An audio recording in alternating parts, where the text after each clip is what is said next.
The fact is that when we had this vote, was it a week ago, it lost the vote to censure Adam Schiff. Mm-hmm. The word is, and I don't know because I'm less forced to speak about what goes on among the Republicans, but the word is Donald Trump forces weighed in, and now the vote changed because they're protecting the unpatriotic, unscrupulous behavior of Donald Trump. Do you think that there should be changes, reforms to the Supreme Court, term limits, an expansion? Yeah, I don't know about the expansion. I mean, it's been over 150 years since we've had an expansion of the court. It was in the time of Lincoln that it went up to 9. So the subject of whether that should happen is a discussion. It's not a rallying cry, but it's a discussion. The president formed a commission. They did not recommend expansion of the court. That shouldn't be the end of it. But there certainly should be term limits. There certainly be term limits. And if nothing else, there should be some ethical rules that would be followed. I had one justice tell me he thought the other justices were people of integrity, like a Clarence Thomas. I'm like, get out of here. But let me just say this. One thing I am is strategic. Mm-hmm. And when strategic, you have to know what you're talking about.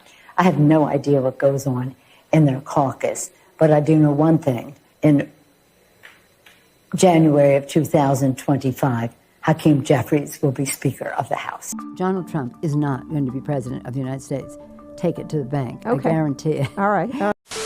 The Earth Summit Environmental Leadership Act, as this is known, presents us with an opportunity to follow up on the important work of the Earth Summit to develop its blueprint, Agenda 21, for global environmental action.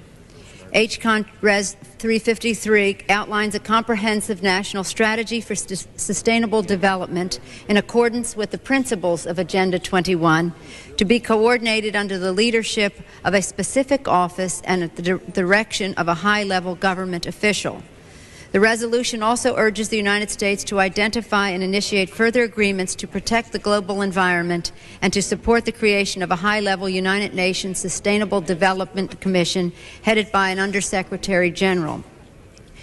Third and lastly, the President is urged to report to Congress on the progress made on with this action. HCON Res 353 is supported by the administration.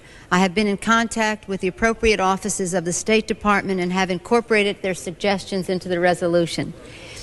The 71 co-sponsors of this measure include one-half the members of the Foreign Affairs Committee and all of the House delegates to the Earth Summit. It is also supported by the major United States non-governmental organizations concerned with the environmental issues.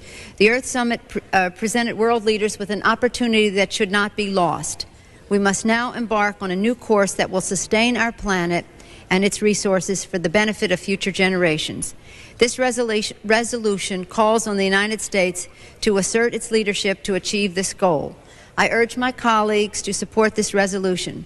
Thanks again to the members of the Foreign Affairs Committee for their recognition of the importance and timeliness of this resolution. We must make the promise of Rio a reality. Thank you, Mr. Speaker. Hey, Congresswoman, I came to see a warmonger, but you're a sad old drunk. Get out. What happened? Get